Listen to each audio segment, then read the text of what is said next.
ಗಮನಿಸಿ. ರೀಡಿಂಗ್ ನಿಮಗೆ ಅನ್ವಯಿಸಿದರೆ ಅಥವಾ ರೆಸೊನೇಟ್ ಆದರೆ ಮಾತ್ರ ತೊಗೊಳ್ಳಿ, ಇಲ್ಲಾಂದರೆ ಬಿಟ್ಬಿಡಿ. ಇದು ಒಂದು ಜನರಲ್ ರೀಡಿಂಗ್ ಮಾತ್ರ ಆಗಿರುತ್ತೆ. ಕಾರ್ಡ್ಸ್ನ ಶಫಲ್ ಮಾಡಿದಾಗ ನನಗೆ ಫಸ್ಟ್ ಕಾರ್ಡ್ 5 ಆಫ್ ವಾಂಡ್ಸ್ ಬಂದಿದೆ. ಸೊ 5 ಆಫ್ ವಾಂಡ್ಸ್ ಕಾರ್ಡ್ ಬಂದ್ರೇ ನಾವು ಫೈಟ್ಸು ಅಥವಾ ಡ್ರಾಮಾ, ಮನೇಲಿ ತುಂಬ ಇಶ್ಯೂಸ್ ಅಂತ ಹೇಳ್ತೀವಿ. ಮೇ ಬಿ ರಿಲೇಷನ್ಶಿಪ್ ವಿಷಯದಲ್ಲಿ ಬಂದರೂ ಕೂಡ ನಾವು ಇದನ್ನು ಫ್ಯಾಮಿಲಿ ಫೈಟ್ಸ್ಗೆ ಕನ್ವರ್ಟ್ ಮಾಡ್ಬೋದು. ಅಥವಾ ನಿಮ್ಮ ಜೊತೆಗಿರೋರು ತುಂಬ ಕನ್ಫ್ಲಿಕ್ಟೆಡ್ ಆಗಿದ್ದಾರೆ ಅಂತ ಹೇಳ್ಬೋದು. ನಿಮ್ಮನ್ನು ತುಳಿಯೋದಕ್ಕೆ ಪ್ರಯತ್ನ ಪಡ್ತಾ ಇದ್ದಾರೆ. ಮೇ ಬಿ ನಿಮ್ಮ ಪಾರ್ಟ್ನರ್ ಕೂಡ ಅದಾಗಿರ್ಬೋದು. ಸೊ ಎಕ್ಸ್ಪೆಕ್ಟೇಷನ್ಸ್ ತುಂಬ ಇದೆ ನಿಮಗೆ ಬೇರೆಯವರಿಂದ, ಅದಾಗಬೇಕು ಇದಾಗಬೇಕು ಅಂತ. ಬಟ್ ಯಾವಾಗಲೂ ನೀವು ಅಂದ್ಕೊಂಡಿರೋ ಎಕ್ಸ್ಪೆಕ್ಟೇಷನ್ಸ್ಗೆ ಅವರು ರೀಚ್ ಆಗಲ್ಲ, ನೀವು ರೀಚ್ ಆಗಲ್ಲ. ಫೇಲ್ಡ್ ಎನರ್ಜಿ, ಏನೋ ನಾನು ಕಳ್ಕೊಂಡ್ಬಿಟ್ಟೆ, ಸೊ ನನ್ನ ಲೈಫ್ ಸರಿ ಇಲ್ಲ, ಸೊ ಆ ಥರ ನೆಗೆಟಿವ್ ಥಿಂಕಿಂಗ್ ತುಂಬ ಇದೆ ಅಂತ 5 ಆಫ್ ವಾಂಡ್ಸ್ ಹೇಳ್ತಾ ಇದೆ ನಿಮಗೂ ನಿಮ್ಮ ಪಾರ್ಟ್ನರ್ಗೂ. ಸೆಕೆಂಡ್ ಕಾರ್ಡ್ ನನಗೆ 8 ಆಫ್ ಕಪ್ಸ್ ಬಂದಿದೆ. ಓವರ್ ಎನರ್ಜಿ ಅಂತ ಹೇಳ್ಬೋದು. ಆಲ್ರೆಡಿ ಸಪ್ರೇಟ್ ಆಗಿದ್ದೀರಾ, ಸೊ ಎಮೋಷ್ನಲ್ ಇದ್ದೀರಾ. ಮೇ ಬಿ ಯಾರ ಜೊತೆನೂ ಮಾತಾಡೋಕ್ಕೆ ಇಷ್ಟ ಇಲ್ಲ, ನಿಮ್ಮ ಪಾರ್ಟ್ನರ್ ಜೊತೆ ಕಮ್ಯುನಿಕೇಟ್ ಮಾಡೋಕ್ಕೆ ರೆಡಿ ಇಲ್ಲ. ನಿಮ್ಗೆ ಏನು ಹರ್ಟ್ ಆಗಿದೆ ಅಂತ ಹೇಳೋಕ್ಕೂ ಅದರ್ ಪರ್ಸನ್ ರೆಡಿ ಇಲ್ವೋ, ನೀವು ರೆಡಿ ಇಲ್ವೋ. ತುಂಬ ಮಿಸ್ಟೀರಿಯಸ್ ಎನರ್ಜಿ ಅಂತ ಹೇಳ್ಬೋದು. ಆಲ್ರೆಡಿ ನೀವು ಮೆಂಟಲಿ ಆ ರಿಲೇಷನ್ಶಿಪ್ಪಿಂದ ಹೊರಗಡೆ ಹೋಗಿದ್ದೀರಾ, ಕೆಲವರು ಫಿಸಿಕಲಿ ಅಷ್ಟೇ ಅಲ್ಲಿದ್ದೀರಾ ಅಂತ ಕೂಡ ಕಾರ್ಡ್ ಹೇಳ್ತಾ ಇದೆ. ಥರ್ಡ್ ಕಾರ್ಡ್ ನನಗೆ 7 ಆಫ್ ವಾಂಡ್ಸ್ ಬಂದಿದೆ. 7 ಆಫ್ ವಾಂಡ್ಸ್ ಕೆಲವೊಮ್ಮೆ ಕಂಫರ್ಟ್ ಲವ್ ಅಂತ ಹೇಳ್ತೀವಿ. ಆ ಕಂಫರ್ಟೇಬಲಿಟಿ ಇಲ್ಲ ನಿಮ್ಮಿಬ್ಬರ ಮಧ್ಯೆ ಅಂತ ಹೇಳುತ್ತೆ ಕಾರ್ಡು. ಸೊ ಮುಂಚೆ ಇತ್ತು, ಇತ್ತೀಚೆಗೆ ಇಲ್ಲ ಅಂತ ಕೂಡ ಹೇಳ್ಬೋದು. ಆಲ್ರೆಡಿ ಸಪ್ರೇಟ್ ಕೂಡ ಕೆಲವ್ರು ಆಗಿರ್ಬೋದು. ಗುಡ್ ಮೆಮೊರೀಸ್ ಇದೆ ನಿಮಗೆ, ತುಂಬ ಹಳೆ ನೆನಪುಗಳು ಕಾಡುತ್ತೆ, ಒಳ್ಳೊಳ್ಳೆ ನೆನಪುಗಳಿದೆ. ತುಂಬ ಲೆವೆಲ್ ಆಫ್ ಸ್ಟ್ಯಾಂಡರ್ಡ್ ಜಾಸ್ತಿ ಅವ್ರಿಗೆ ಅಂತ ಅನಿಸುತ್ತೆ. ಅಥವಾ ನೀವು ಕನೆಕ್ಟ್ ಆಗಿರೋ ಪರ್ಸನ್ಗೆ ಹೀಗೆ ಇರಬೇಕು, ಹೀಗೆ ಆಗಬೇಕು ಅನ್ನೋ ಕೆಲವೊಂದು ಲೆವೆಲ್ ಆಫ್ ಸ್ಟ್ಯಾಂಡರ್ಡಿಟಿ ಇದೆ ನಿಮಗೆ. ಮೇ ಬಿ ಅವರು ನಿಮ್ಮ ಕ್ರೈಟೀರಿಯಾಕ್ಕೆ ರೀಚ್ ಆಗ್ತಾ ಇಲ್ವೋ, ನೀವು ನಿಮ್ಮದೇ ಕೆಲವೊಂದು ರೂಲ್ಸ್ನ ಹಾಕೊಂಡು ಬಿಟ್ಟಿದ್ದೀರಾ, ಕೆಲವೊಂದು ಎಥಿಕ್ಸ್ನ. ಸೊ ಇದು ಹೀಗೆ ಇರಬೇಕು, ಇದು ಹಾಗೆ ಆಗಬೇಕು ಅಂತ. ಆ ಲೆವೆಲ್ಗೆ ಯಾರೂ ರೀಚ್ ಆಗೋಕ್ಕಾಗಲ್ಲ. ಸ್ವಲ್ಪನಾದರೂ ಅಡ್ಜಸ್ಟ್ಮೆಂಟ್ ಇರಬೇಕು ಅಂತ ಕಾರ್ಡ್ ಹೇಳುತ್ತೆ. ಸೊ ಯಾರೋ ನಿಮ್ಮನ್ನು ಡೇಟ್ಗೂ ಕೂಡ ಕರಿಬೋದು, ನಿಮ್ಮ ಜೊತೆ ಮಾತಾಡಬೇಕು, ಟೈಮ್ ಬೇಕು, ಅಥವಾ ಕಾಲ್ ತುಂಬ ನಿಮ್ಗೇನೋ ಆಗಿಬಿಡುತ್ತೆ ಗಾರ್ಡ್ ಡೌನ್ ಮಾಡಿದರೆ. ಸೊ ಈಗೋ ಹರ್ಟ್ ಆಗುತ್ತೋ ಏನೋ ಗೊತ್ತಿಲ್ಲ ನಿಮಗೆ. ಸೊ ಯಾರ ಮುಂದೆನೂ ಫೀಲಿಂಗ್ಸ್ನ ಶೇರ್ ಮಾಡ್ಕೊಳ್ಳೋಕ್ಕೆ ರೆಡಿ ಇಲ್ಲ ನೀವು. ಎಲ್ಲಿ ಮತ್ತೆ ಹರ್ಟ್ ಆಗಿಬಿಡುತ್ತೋ, ಫಾಸ್ಟ್ ಹರ್ಟಿಂದ ಹೊರಗಡೆ ಬಂದಿಲ್ಲ ಅಂತ ಕೂಡ ಕಾರ್ಡ್ ಹೇಳುತ್ತೆ. ಫೋರ್ತ್ ಕಾರ್ಡ್ ನನಗೆ ಕಿಂಗ್ ಆಫ್ ಪೆಂಟಿಕಲ್ಸ್ ಬಂದಿದೆ. ಕೆಲವೊಮ್ಮೆ ಕಿಂಗ್ ಆಫ್ ಪೆಂಟಿಕಲ್ಸ್ ಸ್ಟೆಬಲ್ ಆಗಿರೋ ವ್ಯಕ್ತಿನ ರೀಪ್ರೆಸೆಂಟ್ ಮಾಡುತ್ತೆ. ಮೇ ಬಿ ವೃಷಭ ರಾಶಿಯವರು ಆಗಿರ್ಬೋದು ಅವರು, ಅಥವಾ ನೀವು ಕೂಡ ಆಗಿರ್ಬೋದು. ಒಳ್ಳೆ ಕೆಲಸದಲ್ಲಿದ್ದೀರಾ, ಸ್ಯಾಲ್ರಿ ಇದೆ, ನಿಮ್ಮ ಬಿಲ್ಸ್ನ ನೀವು ಪೇ ಮಾಡ್ಬೋದು. ಸೊ ಆ ಥರ ತುಂಬ ಸೀರಿಯಸ್ ಕೈಂಡ್ ಆಫ್ ಪರ್ಸನ್ ನಿಮ್ಮ ಲೈಫಲ್ಲಿ ಬರ್ಬೋದು, ಆಫರ್ ಮಾಡ್ಬೋದು. ಆಲ್ರೆಡಿ ನೀವು ಮದುವೆ ಆಗಿರ್ಬೋದು ಆ ಥರ ಇರೋ ವ್ಯಕ್ತಿ ಜೊತೆ. ಫಿಫ್ತ್ ಕಾರ್ಡ್ ನನಗೆ 2 ಆಫ್ ಕಪ್ಸ್ ಬಂದಿದೆ. ಕೆಲವ್ರಿಗೆ ತುಂಬ ಡಿಫಿಕಲ್ಟೀಸ್ನ ಹೇಳ್ತೀನಿ. 2 ಆಫ್ ಕಪ್ಸ್ ಕೆಲವೊಮ್ಮೆ ಎಮೋಷ್ನಲ್ ರೀಬರ್ತ್ ಅಂತ ಹೇಳ್ತೀವಿ. ಕಣ್ಣಲ್ಲಿ ತುಂಬ ನೀರು ಹಾಕ್ಬೋದು ನೀವು ಫೆಬ್ಬಲ್ಲಿ. ತುಂಬ ಎಮೋಷ್ನಲಿ ಡ್ರೈನಡ್, ಎಲ್ಲ ಚಿಕ್ಕ ಪುಟ್ಟ ವಿಷಯನೂ ಮನಸ್ಸಿಗೆ ಹಾಕೊಳ್ಳೋ ಅಂಥ ಚಾನ್ಸಸ್ ಕೂಡ ಇದೆ. ತುಂಬ ಸೆನ್ಸಿಟಿವ್ ಪರ್ಸನ್ ಅಂತ ಹೇಳ್ತೀನಿ ಇನ್ನೊಂದು ಅರ್ಥದಲ್ಲಿ ಹೇಳಬೇಕಂದ್ರೆ. ಈ ಥರ ನೀವಿದ್ದೀರೋ ಅದರ್ ಪರ್ಸನ್ ತುಂಬ ಮೂಡಿ, ಯಾವಾಗ ಅವ್ರ ಮೂಡ್ ಕೈ ಕೊಡ್ತು ಅಂತ ಅವ್ರಿಗೆ ಗೊತ್ತಿರೋಲ್ಲ. ಸೊ ಸೈಲೆಂಟ್ ಆಗಿಬಿಡ್ತಾರೆ ಅವ್ರ ಮೂಡು ಅಪ್ಸೆಟ್ ಆಯಿತು ಅಂದರೆ ಅಂತ ಕೂಡ ಕಾರ್ಡ್ ಹೇಳ್ತಾ ಇದೆ. 6th ಕಾರ್ಡ್ ನನಗೆ ಜಡ್ಜ್ಮೆಂಟ್ ಕಾರ್ಡ್ ಬಂದಿದೆ. ಸೊ ಜಡ್ಜ್ಮೆಂಟ್ ಕಾರ್ಡ್ ಬಂದರೆ ಕೆಲವೊಮ್ಮೆ ನೀವು ಡಿವೋರ್ಸ್ಗೆ ಅಪ್ಲೈ ಮಾಡಿರ್ತೀರ, ಅಥವಾ ನಿಮ್ಮ ಫ್ಯಾಮಿಲಿಯಲ್ಲಿ ಏನೋ ಲೀಗಲ್ ಇಶ್ಯೂಸ್ ನಡೀತಾ ಇರುತ್ತೆ. ಡಿವೋರ್ಸೇ ಅಂತ ಹೇಳಲ್ಲ ನಾನು, ಮೇ ಬಿ ಲಾಯರ್ನ ಕನ್ಸಲ್ಟ್ ಮಾಡೋದು, ಸೊ ಕೋರ್ಟ್ಗೆಲ್ಲ ಓಡಾಡೋದು, ಈ ಥರ ಲೀಗಲಿ ಕೆಲವೊಂದು ಇಶ್ಯೂಸ್ ನಡೀತಾ ಇದ್ರೂ ಕೂಡ ಜಡ್ಜ್ಮೆಂಟ್ ಕಾರ್ಡ್ ಬಂದಿರುತ್ತೆ. ಡಿಫಿಕಲ್ಟೀಸ್ ಅಂತ ಹೇಳ್ತೀನಿ. ಸೊ ಯಾರಿಂದನೋ ದೂರ ಆಗೋಕ್ಕೆ ಟ್ರೈ ಮಾಡ್ತಾ ಇದ್ದೀರಾ, ವಾಕವೇ ಆಗೋಕ್ಕೆ ಟ್ರೈ ಮಾಡ್ತಾ ಇದ್ದೀರಾ. ಫೈಟಿಂಗ್ಸ್ ಅಂತ ಇದೆ, ಕೇರ್ಫುಲ್ ಆಗಿರಿ. ಫಿಸಿಕಲ್ ಫೈಟ್ ಕೂಡ ಆಗ್ಬೋದು ಫ್ಯಾಮ್ಲಿ ನಡುವೆ ಅಂತ ಅನಿಸುತ್ತೆ. ಸೊ ಮೇ ಬಿ ಯಾವುದಾದ್ರೂ ಕೇಸು, ಕಾನೂನು, ಸೊ ಆ ಥರ ಫೈಲ್ ಡಾಕ್ಯುಮೆಂಟೇಷನ್ ಸ್ವಲ್ಪ ಓಡಾಟ ಜಾಸ್ತಿ ಇರುತ್ತೆ. ಜಡ್ಜ್ಮೆಂಟ್ ಇರೋದ್ರಿಂದ ತುಂಬ ಕೇರ್ಫುಲ್ ಆಗಿರಬೇಕು.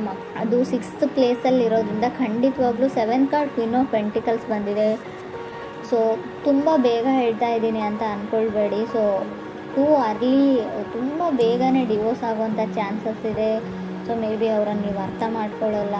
ಸೊ ಇನ್ನೂ ಜಸ್ಟ್ ಫ್ರೆಶ್ ಆಗಿರುತ್ತೆ, ಬ್ರೇಕಪ್ ಆಗೋವಂಥ ಚಾನ್ಸಸ್ ಇದೆ. ಸೊ ಇನ್ನೂ ಅವ್ರ ಬಗ್ಗೆ ನೀವೇನು ತಿಳ್ಕೊಂಡಿರಲ್ಲ. ಸೊ ಆಲ್ರೆಡಿ ಕೆಲವ್ರಿಗೆ ಆಗಿರ್ಬೋದು.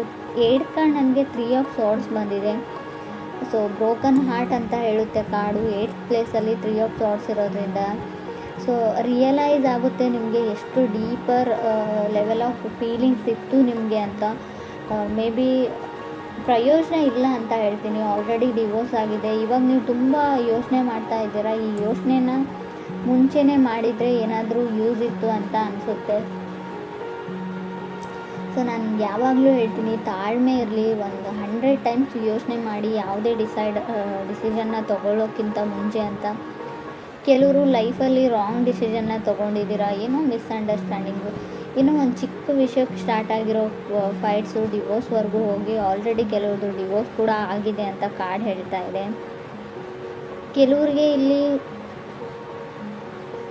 ಹೇಗೆ ಹೇಳಿ ನಾನು ಅಂತ ಅರ್ಥ ಆಗ್ತಾ ಇಲ್ಲ. 3 ಆಫ್ ಸಾರ್ಡ್ಸ್ ಇದ್ದರೆ ಸ್ವಲ್ಪ ಯೋಚನೆ ಮಾಡಿ. ನೀವು ರಿಲೇಷನ್ಶಿಪ್ಪಲ್ಲಿ ಇದ್ದರೂ ಕೂಡ ಅಷ್ಟೇ, ಸೊ ಮ್ಯಾರಿಡ್ ಆಗಿದ್ದರೂ ಕೂಡ ಅಷ್ಟೇ, ಯಾರಾದರೂ ಥರ್ಡ್ ಪಾರ್ಟಿ ಕೂಡ ನಿಮ್ಮ ಮಧ್ಯೆ ಮಿಸ್ಅಂಡರ್ಸ್ಟ್ಯಾಂಡಿಂಗ್ನ ಕ್ರಿಯೇಟ್ ಮಾಡಿರ್ಬೋದು. ನಿಮ್ಮ ಫ್ಯಾಮಿಲಿ ಮೆಂಬರ್ಸ್ ಆಗಿರ್ಬೋದು, ನೀವು ಕೆಲಸ ಮಾಡೋ ಜಾಗದಲ್ಲಾಗಿರ್ಬೋದು.